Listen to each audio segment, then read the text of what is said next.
In this unit, we're looking at schools as organizations. And before I get into the specifics of Chapter 5, I think it's important to talk about bureaucracy.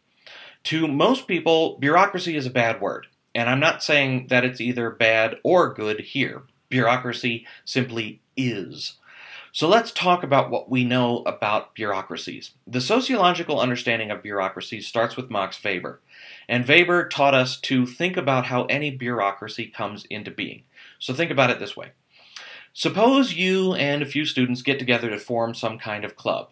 Say, a club for movie buffs.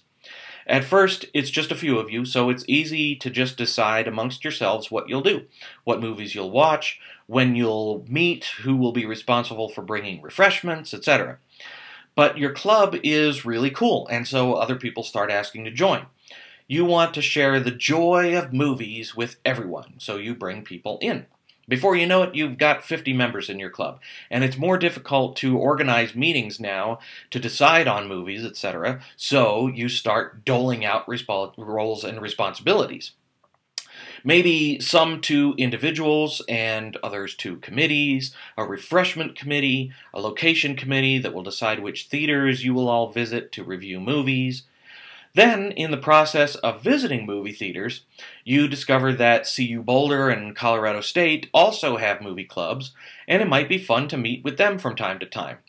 But you need representation at these meetings, so you have to elect a president who can represent UC Denver's interests at these larger meetings.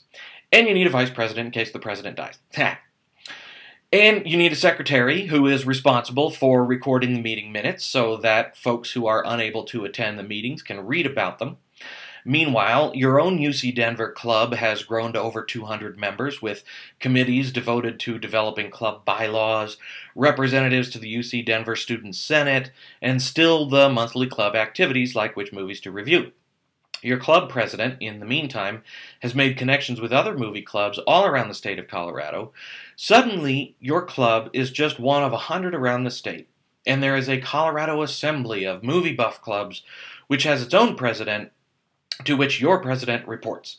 You can probably see where this is going. As organizations, any organization, gets larger and larger, it is practically inevitable that a bureaucracy will form. It has to. It's the only way to deal with large numbers of individuals working towards shared goals. You can try to dismantle a bureaucracy, but as Weber shows us, no matter what you do, the bureaucracy will always come back if the organization continues to serve the goals of large numbers of people. In fact, bureaucracy is so inevitable that Weber termed it the iron cage. He said we were all destined to live within this iron cage of bureaucracy because human beings don't have any other way to organize themselves in large groups. It's a little depressing, I know. Education works in much the same way. It is a social institution that serves very large numbers of individuals and has bureaucracy all through it as the only rational, that's Weber's term, rational, fashion for organizing and meeting the goals of the individuals. Now, when you get into Chapter 5, you're going to see that the first several pages talk about these goals. There are societal and community goals for education, there are schools and school systems goals for education, and there are individual goals for education. And as you'll read, these goals are not always in alignment with each other. Instead, goals are constantly being negotiated. For example, between societies, saying that every student should have to take 12 years of math, and individuals perhaps saying that 8 years of math is enough for some students, and they should then be able to make their own decisions about what they need to learn.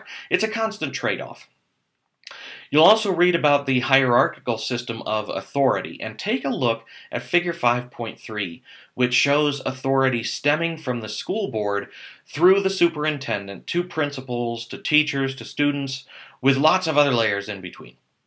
One thing that a lot of parents and students learn as they go through schooling is how to negotiate the bureaucracy of schools. For example, a child gets a bad grade in reading that the parents think is unfair. The expected path is for the parent first to talk to the teacher, and then if they don't get results, go to the principal and on up the chain of command. But some parents don't know that this is what is expected of them, and so the first thing they'll do is call the superintendent's office to complain about the teacher. The superintendent's office will immediately refer them back to the teacher, and what that parent is doing is learning to negotiate the bureaucracy. Interestingly, and possibly not surprising to you at this point in the course, middle and upper class parents are far more adept at negotiating the bureaucracy than parents from the working and lower classes. And typically, this has to do with the fact that middle and upper class parents spent more time in the school system themselves, as did their parents, and so they've been taught how to negotiate the bureaucracy even from when they were just students in the mix. Lastly, let me just add that you'll want to be sure to cover the section on centralized versus decentralized decision making. A lot of politics and public policy to think about in that section. See you online.